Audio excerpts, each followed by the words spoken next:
C'est à la puissance même de la résurrection de nous ramener sur la base où la mort est constamment vaincue. Cette base n'est autre que la croix de notre Seigneur Jésus-Christ, où la vie propre est exclue.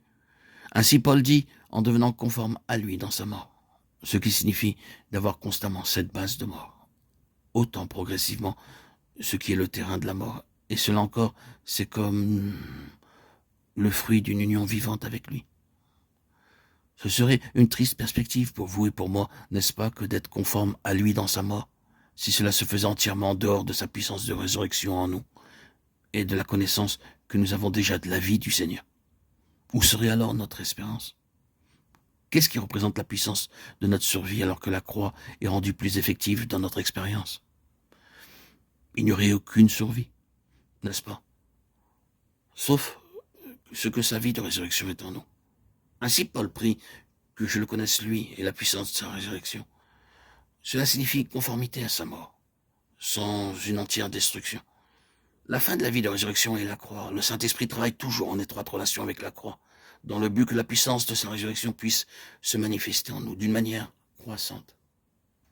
Ceci est l'arrière-plan de toute la question de la vie. Je suis certain aujourd'hui plus que jamais que la base en nous pour la vie triomphante est l'œuvre de la croix, mettant de côté tout ce qui est naturel. Il n'y a rien que l'ennemi ne haïsse plus que la croix. Cherchons à libérer notre pensée de toutes les fausses conceptions au sujet de la croix. Trop souvent, il y a eu ce type de réaction. Oh, c'est la croix, mais c'est la mort, la mort, la mort. L'œuvre de la croix, de manière subjective, conduit toujours à la mort. C'est pour cette raison qu'il est tellement important pour nous de reconnaître que ce n'est pas cette mort qui nous détruit, mais que par elle le chemin pour une plus grande de vie est ouvert. C'est le côté positif que nous devons garder présent à l'esprit, non pas le fait que nous devons être constamment exclus, éliminés, mais bien celui de la nécessité que cela soit fait en nous, pour qu'il puisse agir, agir et agir. C'est le côté de la vie qui doit être par-dessus tout gardé à l'esprit, alors même que la croix agit précisément en relation avec ce qui a été rejeté par Dieu au calvaire. Alors, est-ce bien votre besoin, voulez-vous avoir une telle vie? Le Seigneur dit en conséquence, eh bien, ôtons cette chose-ci du chemin. Et quand elle obtient cela, alors il y a la vie. Désires-tu plus de vie? Eh bien, ôtons cette chose-là du chemin, et tu auras plus de vie. Vous trouverez très rarement des personnes qui, s'étant réellement retirées elles-mêmes du chemin de Dieu dans le but d'un accroissement de vie spirituelle, n'ont pas été rapidement introduites dans une expérience désagréable et n'ont pas connu un temps difficile. Ne vous êtes-vous jamais retiré vous-même du chemin de Dieu en vue de cette chose supplémentaire, de cette chose nouvelle que Dieu vous a révélée? Et n'avez-vous pas traversé alors une période obscure, éprouvante et pénible? C'est toujours ainsi. C'est normal. Le Seigneur dit seulement, veux-tu cette chose? Il y a toujours quelque chose à ôter du chemin. Il est possible que vous désiriez un accroissement spirituel parce que cela fera de vous un homme plus heureux.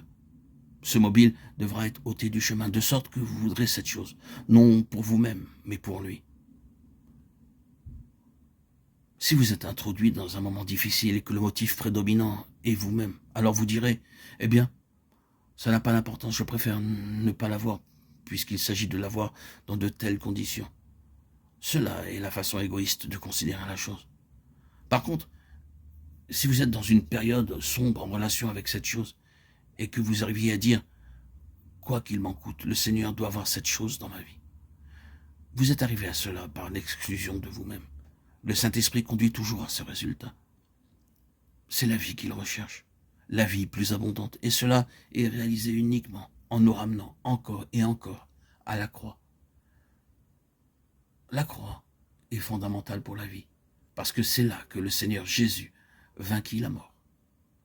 Et c'est à la croix qu'il dispense la vie pour les saints. Le Seigneur nous introduit continuellement dans la vie.